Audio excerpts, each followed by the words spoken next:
है इससे इन कंपनियों को बहुत फ़ायदा होने वाला है। और ये सच है कि लैब वाली जितनी कंपनी है ना, इनको बहुत ही ज़्यादा गेन हो रहा है, क्योंकि टेस्ट तो लोग करा ही रहे हैं और मुंबई से शहर में 850 रुपये में टेस्ट होता है। तो मुझे लगता है कि इन स्टॉक्स में नज़र रखिएगा, एक बार फिर से ये रौनक में आएंगे। और रौनक क्या आएंगे, ऑलरेडी देखिए कितने प्राइस पे चल रहे हैं, तो अभी और थोड़ी तेज़ी बनेगी। मुझे लगता है ट्रेडिंग के लिहाज से इन तीनों स्टॉक्स में खरीदारी की जा सकती है।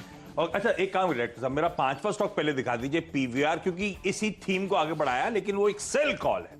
अब नीरज जी ने बता ही दिया आपको कि मुंबई म्युनिसिपल कॉर्पोरेशन बीएमसी, उनके जो स्ट्रिक्ट गाइडलाइंस आए हैं मॉल की एंट्री को लेकर, जिसमें आपको एंटीजन टेस्ट कराना पड़ेगा और टेस्ट के लिए खर्चा मुझे उठाना है, और अगर मैं टेस्ट के अगेंस्ट पे गया और खर्चा नहीं दिया तो पैंडेमिक एक्ट के अगेंस्ट में मेरे अगेंस्ट कार्रवाई हो जाएगी, और अगर पॉजिटिव निकला तो इंस्टीट्यूशनल क्वारंटाइन में बीएमसी डाल देगा। मैंने तो मॉल जाना बंद कर दिया, मैंने तो आज से लागू हुआ है, मैं वीकेंड पे ही नहीं गया। अगर मुझे बात है, ऐसी कौन सी चीज मॉल में मिलती है जो बाहर नहीं मिलती, मॉल ही नहीं जाऊंगा। मैंने कहा कहीं रूल बदल गए हो, मंडे से, आज से इंप्लीमेंट होना है, तो मैं वीकेंड पे एक्चुअली मॉल नहीं गया, तो मैं आमतौर पर वीकेंड पे मॉल चला जाता हूँ, खाली रहता तो दिक्कत रहती नहीं है। लेकिन ठीक है, पीवीआर को सेल करूंगा अब मैं। और एक तो वैसे भी देखिए पीवीआर अच्छा मूव दिखाया था कि हालात सुधरेंगे, हालात सुधरे ही नहीं। 100% कैपेसिटी पे गए सारे सिनेमा घर, कोई मूवी रिलीज होके नहीं दी। उसके बाद 50% कैपेसिटी वैसे ही रिट्रेस कर दिया गया था क्योंकि पैंडेमिक फैल रहा था। और अब तो मॉल की एंट्री, और इनके लार्जली सारे के सारे मुंबई जैसी जगहों में तो मॉल्स में ही जाने माने इनके सिनेमा घर हैं, मल्टीप्लेक्सेस हैं, तो अब वहां पे रिस्ट्रिक्टेड एंट्री और हो गई है। मुझे लगता है नहीं है कि मूड सुधरना है, अभी पीवीआर में बिकवाली करने का मन है।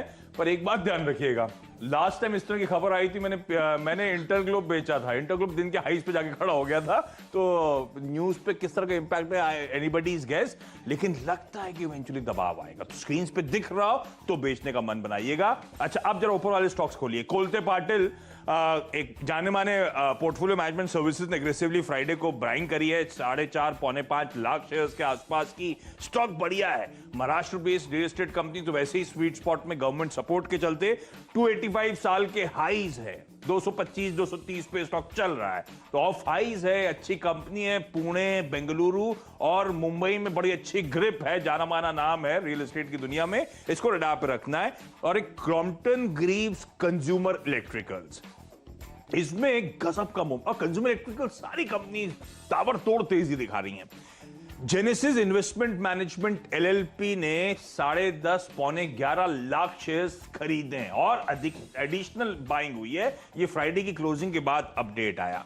इस बाइंग के चलते हुआ क्या, जेनेसिस ऑलरेडी 4.97% स्टेक ओन करता था और इस बाइंग के बाद 5.2% पे स्टेक, तो 5% का थ्रेशोल्ड भी ब्रीच हुआ, इसलिए भी अपडेट आया। एग्रेसिव बाइंग, बेहतरीन कंपनी, 407 तक के टारगेट्स के लिए यहां पे अप्रोच करने की मौके। मेरे 5 हो गए। चलिए, अब मेरे 5 में अगले 2 स्टॉक, 3 जो मैंने आपको बता दिए। तो अब मैं आता हूँ सीमेंट पे। बिरला कॉर्प और जेके सीमेंट, 2 सीमेंट स्टॉक हैं, आगे भी हैं, लेकिन फिलहाल ये 2 देखिए, इसमें खरीदारी करिए। सीमेंट क्यों, पिछले 1 महीने में 4 बार सीमेंट की कीमतें बढ़ चुकी हैं, 40 रुपये के हिसाब से पर बोरी। और ये प्राइसेस इसलिए बढ़ रहे हैं क्योंकि एक्चुअल में रियल डिमांड है। केवल नॉर्थ नहीं, साउथ इंडिया में आप देखिए बहुत ज़बरदस्त डिमांड है। तो सीमेंट के प्राइसेस जो लगातार बढ़ रहे हैं इन कंपनियों के, वो इनको फ़ायदा देते हुए दिख रहे हैं। दूसरा, आप ये देखिए कि अब बारिश आने में बहुत ज़्यादा वक्त नहीं रह गया है, और इस बार कहा जा रहा है कि बहुत अच्छी बारिश होगी क्योंकि गर्मी बहुत ज़्यादा समय से पहले बढ़ गई है।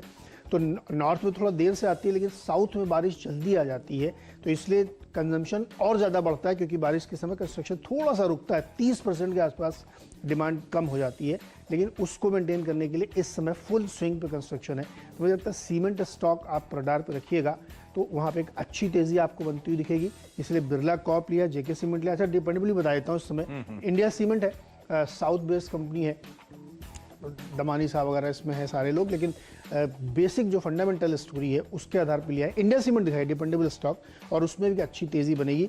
40 रुपये बोरी, 50 रुपये बोरी, 60 रुपये बोरी तक की कीमतें बढ़ना बहुत बड़ी बात नहीं। रफली 400 रुपये बोरी तक सीमेंट के दाम हो चुके हैं। एसीसी तो सबसे महंगा सीमेंट बेच रहे हैं, तो मुझे लगता है कि इस पे रडार पर रखना चाहिए, और ये डिमांड अभी कम होने की कोई संभावना दिख नहीं रही है। चलेगा कैसे फिर? कोल्टे पाटिल कैसे चलेगा? लागत बढ़ती चली जा रही है आप तो। अरे तो आपको स्टैम्प ड्यूटी में इतनी छूट दे रखी है 31 मार्च तक, वो एडजस्टमेंट मिल रहा है 31 मार्च तक महिलाओं के लिए अभी भी रिलीफ। और होम लोन इतना सस्ता है। होम लोन तो सस्ता है, ठीक बात है, तो ठीक है, ये सारी कंपनी सारी स्पेस को रडार पर रखना, मैं मजाक कर रहा था उसको लेकर। जुबिलेंट फूडवर्क्स आज का मिस्टर डिपेंडेबल स्टॉक है, 3200 साल के हाई, थोड़ा सा ऑफ हाइज, और फ्राइडे को क्या स्मूथ मोमेंटम था। जैसे जैसे निफ्टी चल रहा था, ये स्टॉक भी लो से रिकवर होकर मेरे ख्याल से फाइनली अच्छे खासे हाइज पे जाके, दिन के हाइज पे जाके बंद होता हुआ नजर आया। अब आज वो प्राइमरी मार्केट्स की ऑफरिंग्स में एक और बढ़िया ऑफरिंग की तैयारी हो रही है। बारबेक्यू नेशन नाम की जो रेस्टोरेंट चेन है, उसकी आज प्रेस कॉन्फ्रेंस शेड्यूल है। लंबे अरसे से उसका आईपीओ अवेटेड था, आज वो आईपीओ रिलेटेड प्रेस कॉन्फ्रेंस है। बारबेक्यू नेशन के चलते जुबिलेंट फूडवर्क्स वैसी रडार पे आ जाता है। इन्होंने अपना वो बिरयानी वाला, ये भी कोशिश कर रहे हैं कैजुअल डाइनिंग स्पेस में पकड़ बनाने की।